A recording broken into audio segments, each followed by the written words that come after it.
Okay, let's talk. If you're studying for the ARE, you absolutely know that acoustics questions can be a total nightmare. But what if I told you there's one simple secret that unlocks almost all of them? Let's get into it. I know what happens. You see a question about acoustics on the PPD or PDD exam, and your brain just goes into overdrive, right? You start thinking about STC ratings, NRC values, double stud walls, resilient channels, all this expensive, complicated stuff. And honestly, that's exactly the trap they want you to fall into. So what if the most powerful, the most effective, the correct answer on the exam has nothing to do with fancy materials? What if it's all about a concept, something way more fundamental? It's not about what you're building with, it's about where you're putting things.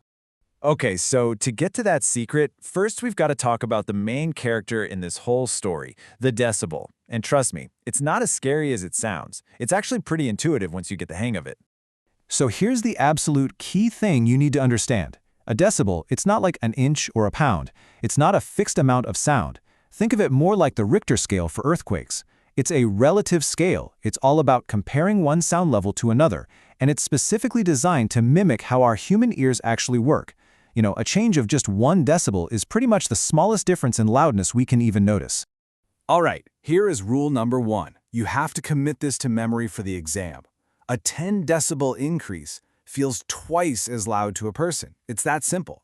So a sound at 80 dB doesn't just sound a little bit louder than a 70 dB sound. No way. It sounds a full 2 times as loud. That's a huge deal. And yeah, it works the other way too. If you drop the sound level by 10 decibels, it feels like you've cut the loudness in half. This is your perception rule, and I can almost guarantee you're going to see a question that hinges on you knowing this little fact. Okay, so that 10 dB rule, that's all about how we perceive sound. But now we get to the real secret weapon. This is the rule that's going to change how you look at every single floor plan on the exam. Because when we're talking about actually controlling noise in a physical space, the architectural part, the most important number isn't 10, it's 6. More specifically, -6. There it is. That's the magic number. And here's why it's so important. For a point source of sound, and that could be anything from a piece of mechanical equipment to an air handler, even a speaker, the sound level drops by about 6 decibels every single time you double your distance from that source. Now, this isn't just some random rule of thumb. It's straight up physics. It's called the inverse square law. Just picture it. Sound energy radiates out from a source, like an expanding bubble. As that bubble gets bigger, the energy is spread over a much larger surface area. So the farther away you are, the less intense the sound is at your specific location. It just gets diluted by space. Let's make this super concrete. Imagine you're standing, say, 3 feet away from a noisy machine and it's blasting out 90 decibels. Now just back up. Double your distance to 6 feet. Boom, the sound level drops to 84 decibels. That's a -6 drop. Double it again to 12 feet. Now you're down to 78. It's so predictable. And the best part? This noise reduction is completely free. It doesn't cost a dime. Okay, that's the theory. Cool, right? But how do we actually use this to pass the exam? Let's build a game plan, a surefire strategy for any acoustics question they can throw at you.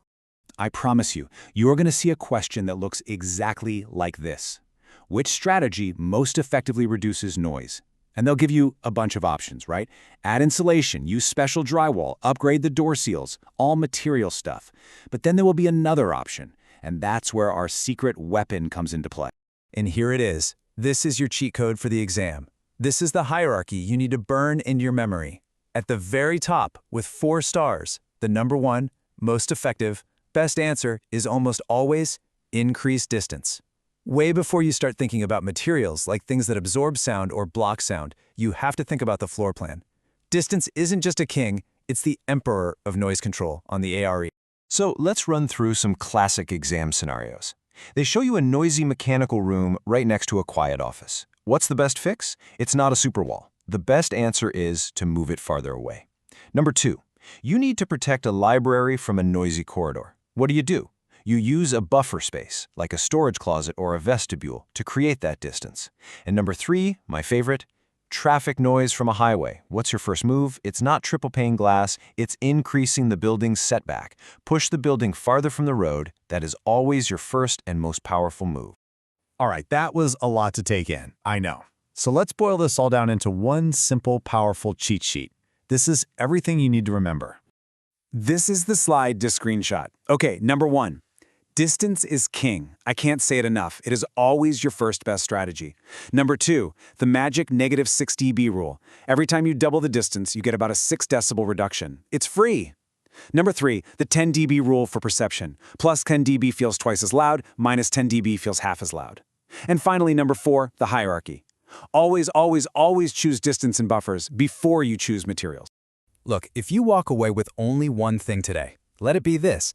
The most powerful strategy for noise control is not material, it is distance. Getting that mindset right is honestly the entire key to acing these questions on the exam. So I want to leave you with a question.